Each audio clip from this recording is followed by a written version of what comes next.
Yo, what's going on, guys? Mush back at it with another video.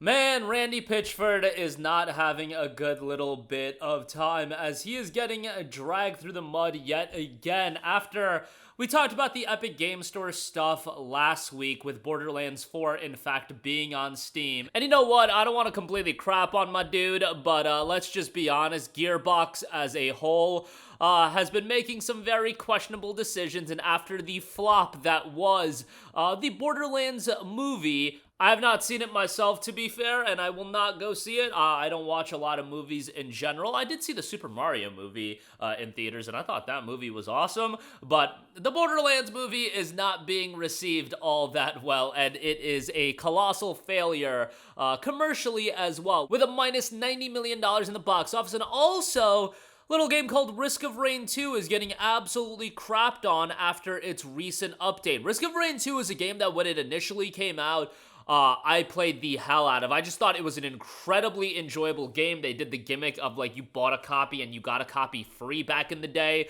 I say back in the day, but it was like 2019 when the game came out. You get the idea. It was a great co-op experience, and the recent update has irked quite a lot of people, and there's a post that's also making the rounds of an original or one of the main developers for Risk of Rain 2 that is quite insightful, but the tweet that is making the rounds is from one Randy Pitchford. Someone tweeted at him, "I'm not doubting the creation of Risk of Rain 2 DLC to be good. I'm doubting your judgment and shot calling ability to do anything good anymore. Let's take a moment to think about it. I am not going to say this with love because the Borderlands series has been my comfort place." Like, oh my goodness. Like, credit to Pitchford for actually responding to a tweet that went in on him like that. He responded saying, "I'm going to keep making stuff. I wish everything could be a hit, but that is not how it works. The greatest musical act of all time, the Beatles, had a 25% hit rate. I'm sure every song they recorded was done with love and commitment to the art and belief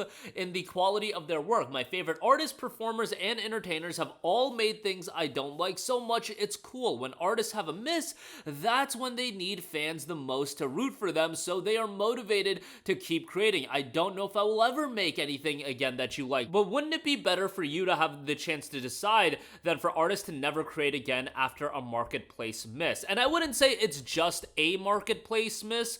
I would say that Gearbox has been rather questionable in their decision making for quite a while, and comparing yourself to the Beatles is a little bit wild. I'm not going to pretend to be a gigantic Beatles fan, but just that notion is kind of insane. And I get the idea that if you fumble once, it shouldn't be an indication for your entire skill level, and there should be some emphasis to what you have done in the history. However, with Gearbox, with Borderlands 3, I wasn't even crazy about. Like, a lot of these games, Borderlands 3, Tiny Tina's Wonderlands, they were well-received games. Personally speaking, from my vantage point, I didn't love them, but guess what? That is my subjective opinion.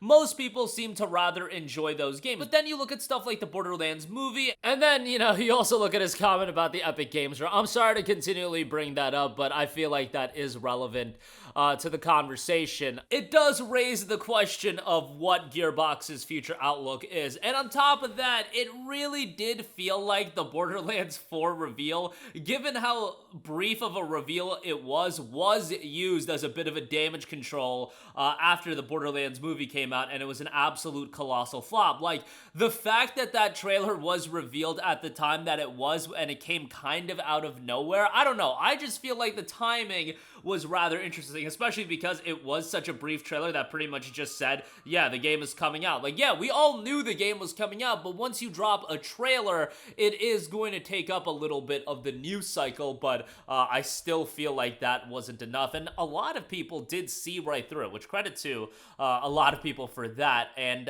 you know, Borderlands 4 also, we talked about the game coming out on Steam right away. I almost wish that the game, in my morbid curiosity, was an Epic Games Store exclusive, because I feel like if it was an Epic Games Store exclusive, it couldn't have been utilized as damage control. The fact that it was on Steam got people excited. It also got people to crap on Pitchford for, you know, Epic Games Store's place in the gaming marketplace in 5 years, but you get the idea. It got people excited.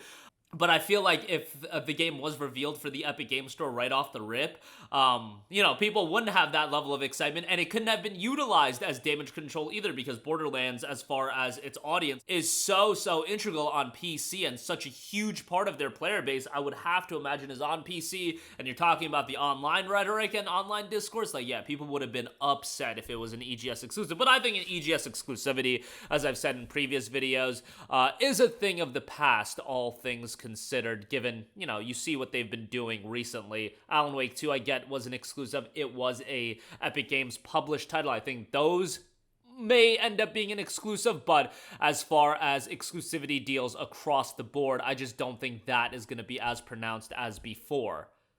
Also, they are getting crapped on for Risk of Rain 2 and the most recent DLC and update release that has dropped. Risk of Rain 2 was a game that generally had an overwhelmingly positive reception on Steam, or very close to overwhelmingly positive. All-time reviews are still at 194,000 at 94%, but the recent reviews over the last 30 days, 5,400 reviews, and 46% of those reviews are positive. If you look at the reviews, it is people piling on. Congrats to Gearbox for completely effing this game. It loads, but quite literally nothing happens when I click any of the main menu buttons. I cannot play single player, I cannot play multiplayer, I cannot access settings, so on and so forth. How do you manage to drop a DLC that ruins the base game? The fact that this issue is not fixed is astonishing. You don't even have to buy the DLC to have the game ruined for you. They tied everything into FPS to make the game actually unplayable. Fix this crap, because I paid for a well-functioning game that I fell in love with, not this rushed trash fire. Now Gearbox's library includes -1 good game. It used to be 0, but they unmade a good game into a bad game. Randy, my dearest, shove your DLC where the sun don't shine. Sincerely, everyone. Thanks, Gearbox. You turned a great game into actual cringe, and so on and so forth. And yeah, unfortunately, Risk of Rain 2 was one of those games that was beloved across the gaming community. And as a co-op action roguelite title, I just thought everybody really enjoyed the game. Now, after this recent DLC release, even one of the main developers for Risk of Rain 2 noted on a Discord chat, my poor baby. It's making the rounds on Twitter as well. Kind of an absolute crap show when it comes to Gearbox. Look, gaming is very much a what have you done for me lately kind of industry, and having the Borderlands movie stack with the Risk of Rain S show, not to say that Gearbox hasn't fumbling for quite a while, but these two are so colossal, so big, that these back-to-back are going to change their perception really quickly. Next year, Borderlands 4 might come out. It might be amazing. Risk of Rain 2, they might have, actually taken it back and resolved a lot of the issues, and their perception will change. But right now, Randy Pitchford's getting absolutely crapped on, and I really can't say it isn't unfounded. But let me know what you guys think in the comments section down below. If any of you, for whatever reason, have seen the Borderlands movie, let me know your thoughts on it. I highly doubt any of you have. But if you have, for whatever reason, if you just had that morbid curiosity, let me know. And Risk of Rain 2, after the latest update, getting completely crapped on Steam based on its recent reviews, and hopefully they'll remedy that situation as soon as possible, as that game has turned into a little bit of a crap show. That's going to do it for me. Let me know all of your thoughts in the comment section down below. As always, guys, thanks for watching, and I will catch you guys in the next one. Peace out.